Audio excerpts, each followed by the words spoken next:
ثناء محمد خپل پخوانی خاوند په غشو ویشتلی ده او وژلی ده. اخر ولی سلامونه او احترامات قدرمنو دوستانو، امید لرم چې ټول به روغ جوړ او خوشحاله یاستئ.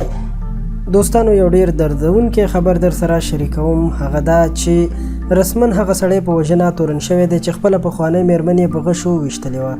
وژل شوې ښځه ثناء محمد نومیده او امیندواره وه، یعنې حامله وه، چې پخواني میړی رامنوج انماته لیګاډو پرې د 2018 کال نومبر کې د غشو ګزارونه کړي وو.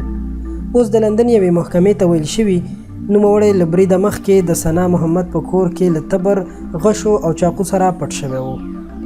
محکمې ته ویل شوي نوموړی د لندن ایلفورډ سیمه کې دغه برید له مخکې پلان کړی و.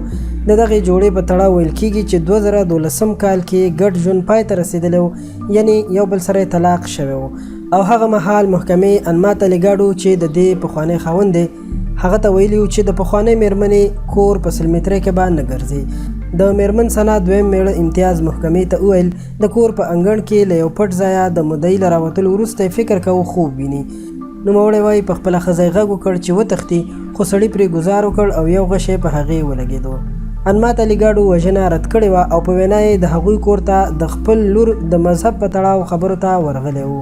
نوموړی وایي هدف یې ښاغلی محمد و، خو پخوانۍ میرمن یې په منځ کې راغله. خو څارنوالان ویلي د انماته لیګاډو هدف د ثناء محمد او د هغې د دویم میړه او د هغې په نس یعنې په ګېډه باندې د ماشوم وژل هدف و، خو صرف ثناء محمد یې ووژله او نور ترې بچ پاتې شول.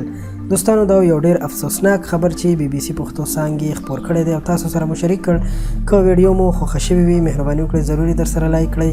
دوستانو که غواړئ چې له نورو همدغسې معلوماتي جالبو او د سیمې له خبرونو څخه ځان خبر کړئ نو مهرباني وکړئ زموږ چینل در سره خامخا سبسکرایب کړئ. ډیره مننه.